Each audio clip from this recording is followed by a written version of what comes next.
আমরা আজকের ক্লাসে যৌন জনন, তার সংজ্ঞা, যৌন জননের গুরুত্ব, সুবিধে অসুবিধে, যৌন জননের প্রকারভেদ আমরা আজকে আলোচনা করব।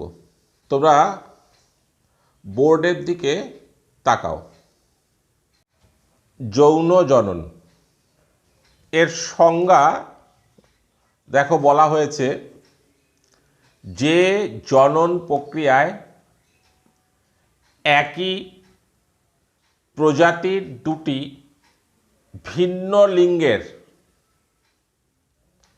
জীবের জনন অঙ্গে উৎপন্ন দুটি জনন কোষের মিলনে বা নিষেকের দ্বারা অপত্য জীবের সৃষ্টি হয় তাকে যৌন জনন বলে। তাহলে সংজ্ঞায় কি বলা হচ্ছে? যে জনন প্রক্রিয়ায় প্রথম শর্ত একই প্রজাতির, তার মানে ভিন্ন প্রজাতির মধ্যে যৌন জনন হবে না। দুটি ভিন্ন লিঙ্গের জীবের, মানে এটা হচ্ছে দ্বিতীয় শর্ত। প্রথম শর্ত একই প্রজাতির অন্তর্ভুক্ত, দুই সেই প্রজাতির দুটো ভিন্ন লিঙ্গের জীব। তিন নম্বর শর্ত সেই ভিন্ন লিঙ্গের জীবের জনন অঙ্গে উৎপন্ন দুটি জনন কোষ বা গ্যামেট, তাদের মিলন হবে, যাকে কিনা বলা হয় নিষেক।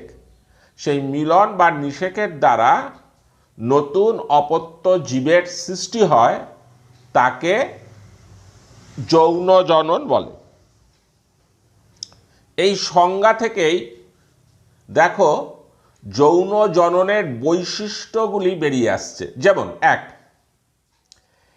একই প্রজাতির দুটি জীব এখানে অংশগ্রহণ করবে। ভিন্ন, মনে রাখবে, ভিন্ন প্রজাতির দুটো জীব হলে হবে না। দুই, জনন কোষ উৎপাদন, অর্থাৎ এই যৌন জননের ক্ষেত্রে জনন কোষ বা গ্যামেট উৎপন্ন হতে হবে। তিন, মিওসিস কোষ বিভাজন যৌন জননের ক্ষেত্রে মুখ্য ভূমিকা গ্রহণ করে। তারপরের বৈশিষ্ট্য নিষেক, অর্থাৎ যে দুটো গ্যামেট উৎপন্ন হবে, দুটো জনন কোষ উৎপন্ন হবে, দুটো ভিন্ন লিঙ্গের জীবের জনন কোষে, জনন অঙ্গে তারা মিলিত হবে, নিষেক হবে। নিষেকের ফলে কি হবে? জাইগোট উৎপন্ন হবে। জাইগোট উৎপন্ন হবে। এই জাইগোট হচ্ছে 2n সংখ্যক ক্রোমোজোম যুক্ত। আর এই যে জনন কোষ বা গ্যামেট, তারা হ্যাপ্লয়েড প্রকৃতির, তারা n সংখ্যক ক্রোমোজোম যুক্ত। তাহলে যৌন জননে n সংখ্যক ক্রোমোজোম যুক্ত দুটি গ্যামেট বা দুটি জনন কোষ, তার মিলন বা নিষেক ঘটে, যার ফলে 2n সংখ্যক ক্রোমোজোম যুক্ত জাইগোট উৎপন্ন হয়। তারপর এই জাইগোট কোষ বিভাজনের দ্বারা, পুনঃ কোষ বিভাজনের দ্বারা, এবং অবশ্যই এই কোষ বিভাজনটা কিন্তু মিওসিস নয়, মাইটোসিস। মিওসিস কোষ বিভাজন কোথায় লাগছে আমি পরে বলছি। যে জাইগোট উৎপন্ন হবে, যা কিনা 2n সংখ্যক ক্রোমোজোম যুক্ত, এই জাইগোট প্রথমে পুনঃ কোষ বিভাজনের মাধ্যমে কোষ সমষ্টি তৈরি করে। সেই কোষ সমষ্টির বিভেদনের মাধ্যমে ভ্রূণ তৈরি হয়।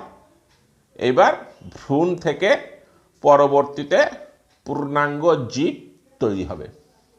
হ্যাঁ, তাহলে যে কথাটা বলছিলাম, যে এই মিয়োসিস কোষ বিভাজন এটা এটা কোথায় লাগছে কোথায়? ধরো দুটো ভিন্ন একই প্রজাতির দুটো ভিন্ন লিঙ্গের জীব, তাহলে একটা পুরুষ জীব আর একটা স্ত্রী জীব। এইবার পুংজীব তার জননাঙ্গ, সেই জননাঙ্গের যে জনন মাতৃকোষ যা কিনা 2n সংখ্যক ক্রোমোজোম যুক্ত, মিয়োসিসের মাধ্যমে মিয়োসিস কোষ বিভাজনের মাধ্যমে n সংখ্যক ক্রোমোজোম যুক্ত জনন কোষ বা গ্যামেট পুংজীবের ক্ষেত্রে তাকে বলা হয় হচ্ছে শুক্রাণু উৎপন্ন হবে। আবার স্ত্রী জীবের ক্ষেত্রে তার জননাঙ্গে জনন মাতৃকোষ 2n সংখ্যক ক্রোমোজোম যুক্ত, সেখানে মিয়োসিস কোষ বিভাজনের মাধ্যমে জনন কোষ বা গ্যামেট উৎপাদন হবে যা কিনা n সংখ্যক ক্রোমোজোম যুক্ত। বোঝা গেল? তাহলে এই জায়গাটায় মিয়োসিস কাজ করবে। মিয়োসিস কাজ করার ফলে n সংখ্যক ক্রোমোজোম যুক্ত জনন কোষ বা গ্যামেট উৎপন্ন হবে। নিষেকের ফলে সেই দুটো জনন কোষ মিলিত হবে। জনন কোষের মিলনের ফলে 2n সংখ্যক জাইগোট উৎপন্ন হবে। তাহলে এখানে যৌন জননের সংজ্ঞা এবং যৌন জননের বৈশিষ্ট্য আলোচিত হলো। যৌন জননের গুরুত্ব বা সুবিধা দেখো। প্রথম পয়েন্ট, প্রজাতির ক্রোমোজোম সংখ্যা ধ্রুবক রাখা। যৌন জননের এটা হচ্ছে একটা অন্যতম প্রধান গুরুত্ব বা এর সুবিধে। অপত্যে ভেদ বা প্রকরণ সৃষ্টি হয়। কেন না, যেহেতু যৌন জনন প্রক্রিয়ায় দুটো ভিন্ন লিঙ্গের জীব অংশগ্রহণ করছে, একই প্রজাতির দুটো ভিন্ন লিঙ্গের জীব মানে দুটো জীব অংশগ্রহণ করছে, ফলে অপত্য জীবে নতুন বৈশিষ্ট্যের সৃষ্টি হয় যাকে ভেদ বা প্রকরণ বলে। 3, অভিব্যক্তিতে সহায়তা করে। কেন না, ভেদ বা প্রকরণ তৈরি হওয়া মানেই নতুন প্রজাতির উদ্ভব হবে, আর নতুন প্রজাতির উদ্ভব মানেই অভিব্যক্তি। তাহলে যৌন জনন অভিব্যক্তিতে সহায়তা করে। 4, যৌন জননের ফলে যে অপত্য সৃষ্টি হয় সেই অপত্যের পরিবেশের সঙ্গে মানিয়ে নেওয়ার ক্ষমতা অর্থাৎ অভিযোজন ক্ষমতা বেশি হয়। যৌন জননের অসুবিধা: 1, জননের নিশ্চয়তা কম।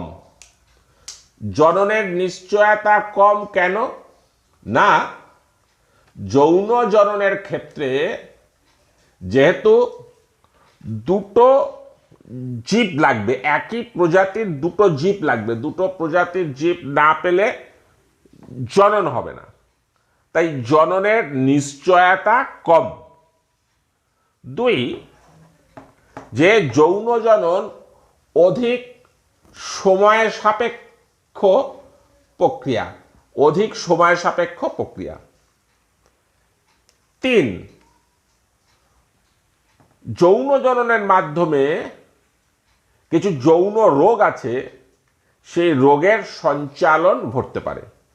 4, অপত্যের সংখ্যা যৌন জননের ক্ষেত্রে সাধারণভাবে কম হয়। অযৌন জননে অপত্যের সংখ্যা অনেক বেশি, কিন্তু যৌন জননের ক্ষেত্রে অপত্যের সংখ্যা কম হয়। এছাড়াও তোমরা আরও একটা অসুবিধার কথা এখানে উল্লেখ করতে পারো, আমি বোর্ডে লিখিনি 5 নম্বর বলে, যে যৌন জননের ক্ষেত্রে বিশেষত প্রাণীর ক্ষেত্রে যৌন জননে অংশগ্রহণকারী জীব মূলত স্ত্রীলিঙ্গ, স্ত্রী জীব, তার মৃত্যুর সম্ভাবনা থাকে। এটাও যৌন জননের একটা অসুবিধা হিসাবে উল্লেখ করা যেতে পারে। আচ্ছা, যৌন জননের এই প্রকারভেদ পড়ার আগে তোমাদের আর একটা বিষয় আমি একটু উল্লেখ করে রাখি, যে জননের যে পদ্ধতিগুলো আছে, মূলত অযৌন জনন, যৌন জনন। অঙ্গজ জননটাকে এক ধরনের অযৌন জনন বলা যেতে পারে, সেটা আমরা পরবর্তীতে পড়ব। নেচার বা প্রকৃতিতে যৌন জননেরই কিন্তু ব্যাপকতা, তার প্রাচুর্য। কেন? অযৌন জননে খুব দ্রুত বংশবৃদ্ধি ঘটে, তবুও প্রকৃতিতে যৌন জননের ব্যাপকতা বেশি এই কারণেই যে যৌন জননই সবচেয়ে বেশি উপযোগী। কারণ যৌন জননের সময় একই প্রজাতির ভিন্ন বংশোদ্ভব দুটি বিপরীত লিঙ্গের প্রাণীর ক্রোমোজোম এসে মিলিত হয় বলে অপত্যের মধ্যে প্রকরণ বা ভ্যারিয়েশন ঘটে। সদা পরিবর্তনশীল পরিবেশের মধ্যে অভিযোজিত হওয়ার জন্য প্রত্যেকটি জীবের জন্য প্রকরণ বা ভ্যারিয়েশন অত্যন্ত গুরুত্বপূর্ণ, যা কিনা বিবর্তন ও নতুন প্রজাতির উদ্ভবের ক্ষেত্রে গুরুত্বপূর্ণ।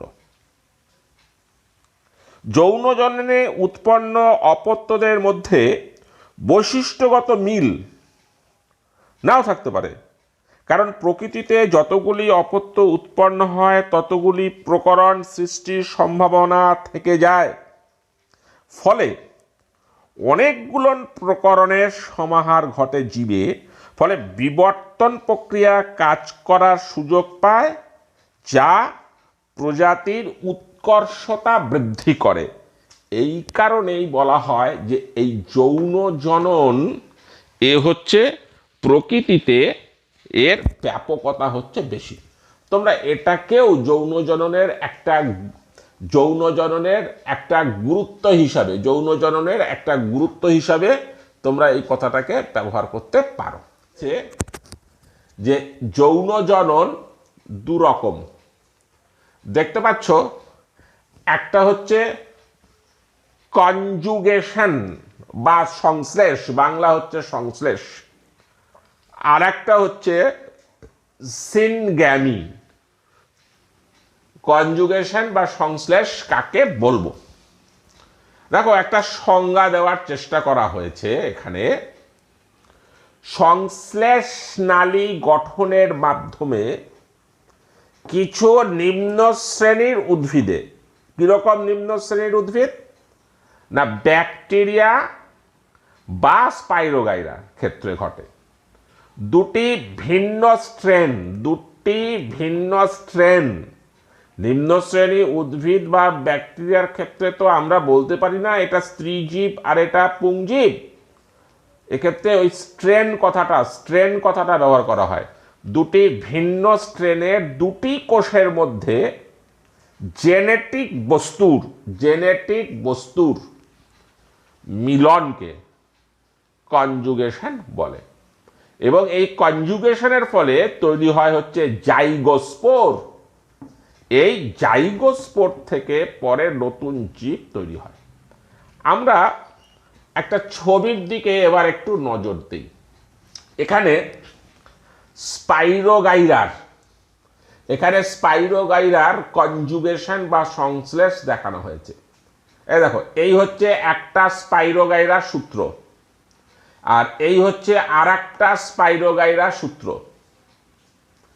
স্পাইরোগাইরার কোষ এই একটা, আমরা জানি যে স্পাইরোগাইরা হচ্ছে ফিলামেন্টাস, বহুকোষী ফিলামেন্টাস। অনেকগুলো কোষ পরপর সূত্রাকারে যুক্ত হয়ে স্পাইরোগাইরার সূত্র গঠন করে। এটা একটা কোষ, যেই কোষে দেখানো হয়েছে এটা হচ্ছে নিউক্লিয়াস। এটা সর্পিলাকারে ওদের ক্লোরোপ্লাস্টিড থাকে। হ্যাঁ, এটা হচ্ছে সেই নিউক্লিয়াস। এই স্পাইরোগাইরা অনুসূত্রের এই কোষের এই হচ্ছে একটা নিউক্লিয়াস, এই হচ্ছে আর একটা স্পাইরোগাইরার অনুসূত্র, তার এই কোষের এইটা হচ্ছে নিউক্লিয়াস। এবার এখানে দুটো স্ট্র্যান্ড বলা হয়েছে, এটা হচ্ছে প্লাস স্ট্র্যান্ড। প্লাস স্ট্র্যান্ড মানে হচ্ছে সে পুরুষ, আর এ হচ্ছে ফিমেল স্ট্র্যান্ড মানে এ হচ্ছে স্ত্রী। তাহলে দেখো দুটো স্পাইরোগাইরা পরস্পর কাছাকাছি এসছে এবং তাদের মধ্যে একটা সংশ্লেষ নালী দেখো তৈরি হয়েছে, একটা সংশ্লেষ নালী তৈরি হয়েছে। তাহলে এইটা হচ্ছে একটা চিত্র। পরের চিত্রটা হচ্ছে এইটা। পরের চিত্রে কি হচ্ছে দেখো, এই প্লাস স্ট্র্যান্ড যে স্পাইরোগাইরা সূত্রের, তার যে জেনেটিক বস্তু, এই যে জেনেটিক বস্তু, সেই জেনেটিক বস্তুটা যে স্পাইরোগাইরা অনুসূত্র হচ্ছে নেগেটিভ স্ট্র্যান্ড যুক্ত, তার কোষের ভেতরে প্রবেশ করছে। তাহলে আমরা আগে বলেছি এইটা হচ্ছে পুরুষ, এটা হচ্ছে স্ত্রী। পুরুষ দাতা, সে তার জেনেটিক বস্তু দান করছে। স্ত্রী সে হচ্ছে গ্রহীতা, সে পুরুষের কাছ থেকে তার জেনেটিক বস্তু গ্রহণ করছে। তৃতীয় ছবি হচ্ছে এটা, যেহেতু এখানে জায়গার অভাব, সেই জায়গার অভাবের কারণে একটু পাতলা করে আমি ছবিটা এঁকেছি। এইটা হচ্ছে ফিমেল, এই দেখো এখানে ফিমেল, আর এটা হচ্ছে মেল, পুরুষ। এরপর কি হলো, এইখানটায় এই নিউক্লিয়াসটা, আমি লাল পেনটা আমি এখন আপাতত পাচ্ছি না, তাই এটা দিয়ে করলাম। এই হচ্ছে নিউক্লিয়াসটা, এখান থেকে পুরো এখানে চলে এসছে। এই দেখো এই যে আসছিল, এখানে পুরোটা চলে এসছে। এইটাই হচ্ছে জাইগোস্পোর। এইবার এইটা এই জায়গা দিয়ে আস্তে গিয়ে পরে বিচ্ছিন্ন হয়ে যাবে, বিচ্ছিন্ন, এই স্পাইরোগাইরা অনুসূত্রটা বিচ্ছিন্ন হয়ে যাবে। এইটা জাইগোস্পোর তৈরি হলো। এইবার পরবর্তীতে এইখান থেকে আবার নতুন স্পাইরোগাইরা সূত্র তৈরি হবে। তাহলে এটাই হচ্ছে স্পাইরোগাইরার কনজুগেশন বা স্পাইরোগাইরার সংশ্লেষ। তোমাদের আমি এর সাথেই এই স্পাইরোগাইরার কনজুগেশন বা সংশ্লেষের সুন্দর ছবি তোমাদেরকে আমি পাঠাচ্ছি, এর সাথেই দেখে নেবে। এটি স্পাইরোগাইরার কনজুগেশন বা সংশ্লেষের ছবি। খুব সুন্দর ছবি, তোমরা ভালো করে ছবিটি দেখো, তাহলে স্পাইরোগাইরার কনজুগেশন বা সংশ্লেষ সম্পর্কে তোমাদের একটা ভালো ধারণা তৈরি হবে। কেমন? যৌন জননের প্রকারভেদ। আমরা এর আগে সংশ্লেষ বা কনজুগেশন পড়েছি, এবার হচ্ছে সিঙ্গ্যামি। সিঙ্গ্যামি কি দেখো, বলা হয়েছে নিষেকের মাধ্যমে দুটি জনন কোষের মিলন। তাহলে নিষেকের মাধ্যমে দুটি জনন কোষের মিলনকে বলা হয় হচ্ছে সিঙ্গ্যামি। এবার সিঙ্গ্যামির প্রকারভেদ দেখো, তিনটে বলা হয়েছে: আইসোগ্যামি, অ্যানাইসোগ্যামি এবং উগ্যামি। আমরা একটা একটা করে আলোচনা করি। প্রথমে হচ্ছে আইসোগ্যামি। আইসোগ্যামি কি দেখো, দুটো জনন কোষ বা গ্যামেট, তাদের আকৃতিগত কোনো তফাৎ নেই, তারা আকৃতিগতভাবে একই রকম, তাদের মধ্যে কোনো প্রভেদ নেই। তাহলে যখন জননে অংশগ্রহণকারী দুটি গ্যামেট, দুটি জনন কোষ একই রকমের হয় আকারে, আয়তনে, আকৃতিগতভাবে, তখন সেই গ্যামেট দুটোকে বলা হয় আইসোগ্যামেট, আর তাদের মিলনকে বলা হয় হচ্ছে আইসোগ্যামি। একটাকে পজিটিভ ধরা হয় আর একটাকে নেগেটিভ ধরা হয়। এবার একটা প্রশ্ন হচ্ছে যে যেহেতু গ্যামেট দুটো একই রকমের আকৃতিগতভাবে এবং শারীরবৃত্তীয়ভাবেও, দেখো দুটোরই ফ্লাজেলা আছে, ফ্লাজেলা, এগুলো হচ্ছে ফ্লাজেলা। তাহলে তারা পরস্পরকে রিকগনাইজ বা চিনবে কি করে? তাদের দেহে কিছু সারফেস প্রোটিন আছে, সেই সারফেস প্রোটিনের দ্বারা তারা কোনটা মেল কোনটা ফিমেল গ্যামেট, জনন কোষ, সেইভাবে ওরা চিহ্নিত করে নেয়। উদাহরণ, ক্ল্যামাইডোমোনাসের ক্ষেত্রে আমরা আইসোগ্যামি পাই এবং কিছু ছত্রাকের ক্ষেত্রেও আমরা আইসোগ্যামি পাব। নেক্সট, অ্যানাইসোগ্যামি। অ্যানাইসোগ্যামির ক্ষেত্রে দেখো যে দুটো গ্যামেট, সেই গ্যামেট আকৃতিগতভাবে তাদের মধ্যে ভিন্নতা আছে। একটা হচ্ছে বড় আকৃতির, সেটি হচ্ছে স্ত্রী গ্যামেট, এটি স্ত্রী গ্যামেট। আর একটা হচ্ছে আকৃতিতে ছোট, সেটা হচ্ছে পুং গ্যামেট। উভয়েরই ফ্ল্যাজেলা আছে, মানে উভয়ই গতিশীল, মোটাইল। এই রকম দুটি গ্যামেটকে বলা হয় হচ্ছে অ্যানাইসোগ্যামেট। এবং অ্যানাইসোগ্যামেটের মিলনের ফলে বা অ্যানাইসোগ্যামেটের মিলনকেই বলা হয় অ্যানাইসোগ্যামি। আমরা প্লাজমোডিয়ামের ক্ষেত্রে পাই, আমরা অন্যান্য সপুষ্পক উদ্ভিদের ক্ষেত্রে পাই, এমনকি আমাদের যে মানুষের জনন, এটাও কিন্তু এক ধরনের অ্যানাইসোগ্যামি। নেক্সট, উগ্যামি। উগ্যামিতে দেখো এইটা হচ্ছে একটা বৃহৎ আকারের জনন কোষ। এইটাকে আমরা এবার বলবো হচ্ছে ওভাম। এ দেখো একেবারে ফ্ল্যাজেলা নেই, এ নন মোটাইল। আর এই আরেকটা গ্যামেট আকারে ছোট, ফ্ল্যাজেলা আছে, সঞ্চারণশীল, এটাকে বলা হয় শুক্রাণু। আর এটা হচ্ছে ডিম্বাণু। তাহলে যে সিঙ্গ্যামিতে ডিম্বাণু এবং শুক্রাণুর মিলন বা নিষেক ঘটে তাকে বলা হয় হচ্ছে উগ্যামি। উগ্যামিও এক ধরনের অ্যানাইসোগ্যামি, উন্নত ধরনের, উচ্চ শ্রেণীর উদ্ভিদ, উচ্চ শ্রেণীর প্রাণী এবং মানুষের ক্ষেত্রে এই উগ্যামি হয়। এবং যত প্রকার যৌন জনন আছে তার মধ্যে উগ্যামি হচ্ছে সর্বাপেক্ষা উন্নত ধরনের। আর এখানে একটা মজার কথা বলে দিই, যে উদাহরণ যদি কখনো পরীক্ষায় জিজ্ঞাসা করে আর যদি মাথা চুলকোতে হয় যে মনে পড়ছে না যে অ্যানাইসোগ্যামির উদাহরণ কি, আইসোগ্যামির উদাহরণ কি, বা উগ্যামির উদাহরণ কি, এই দেখে নাও। এই যে ক্ল্যামাইডোমোনাস আমি উদাহরণ হিসাবে লিখেছি। এই ক্ল্যামাইডোমোনাসে আইসোগ্যামি হয়। ক্ল্যামাইডোমোনাসে যেমন আইসোগ্যামি হয় তেমন অ্যানাইসোগ্যামি হয় এবং উগ্যামিও হয়। বোর্ডে ফার্নের জনুক্রম, তার রেখাচিত্র দেওয়া হয়েছে। ফার্নের জনুক্রম, জনুক্রম কি আমরা এটা আগে একটু জেনে নেই। যৌন জননক্ষম জীব, বিশেষত উদ্ভিদের জীবনচক্রের দুটি পর্যায় অর্থাৎ যনু বর্তমান। দুটির মধ্যে একটি যনুর জীব হ্যাপ্লয়েড কোষ এবং অপরটি ডিপ্লয়েড কোষ দ্বারা গঠিত থাকে।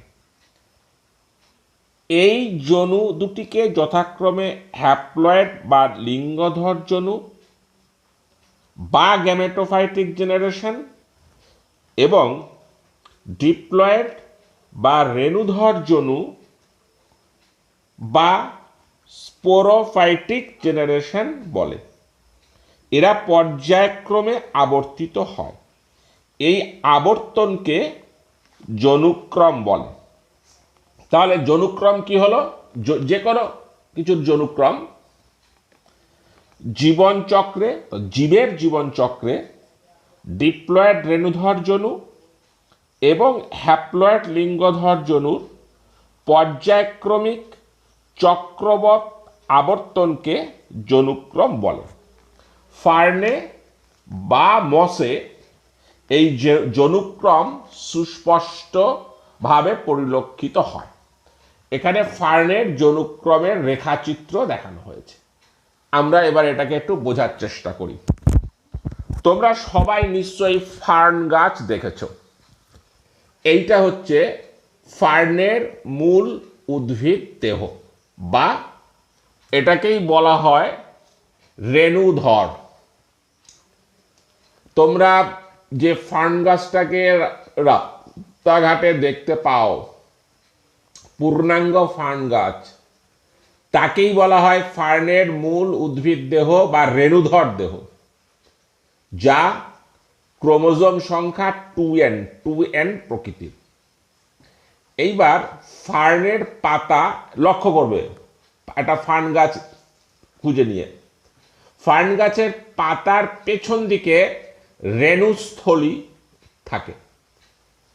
সেই রেণুস্থলীর সোরাস, এই রেণুস্থলী 2n প্রকৃতির। এবার রেণুস্থলীতে বা সোরাসে থাকে হচ্ছে রেণু মাতৃকোষ, যা 2n সংখ্যক ক্রোমোজোম যুক্ত। এইবার সোরাসে এই যে রেণু মাতৃকোষ, এই রেণু মাতৃকোষ মিওসিস কোষ বিভাজনের দ্বারা বিভাজিত হয়ে রেণু উৎপাদন করে। তাহলে সোরাসে যে রেণু মাতৃকোষ, তার ক্রোমোজোম সংখ্যা 2n, মিওসিস কোষ বিভাজন কাজ করে রেণু উৎপাদন হলো, তাহলে সেই রেণু হচ্ছে n সংখ্যক ক্রোমোজোম যুক্ত। এবার এই রেণু মাটিতে পতিত হয় এবং অনুকূল পরিবেশে এই রেণু থেকে তৈরি হয় হচ্ছে প্রোথ্যালাস নামে একটা লিঙ্গধর উদ্ভিদ তৈরি হয়, যার ক্রোমোজোম সংখ্যা n। এইবার এই যে প্রোথ্যালাস তৈরি হলো, এই প্রোথ্যালাসে পুংধানী বা অ্যান্থেরিডিয়াম এবং স্ত্রীধানী বা আর্কিগোনিয়াম গঠিত হয়। উভয়ের ক্রোমোজোম সংখ্যা n। এইবার এই যে পুংধানীতে শুক্রাণু উৎপাদন হয়, আর স্ত্রীধানীতে ডিম্বাণু উৎপাদন হয়। তাহলে শুক্রাণু আর ডিম্বাণু উভয় n সংখ্যক ক্রোমোজোম যুক্ত। নিষেক হলো, নিষেকের ফলে ভ্রূণ গঠিত হলো, যা কিনা আবার 2n সংখ্যক ক্রোমোজোম যুক্ত।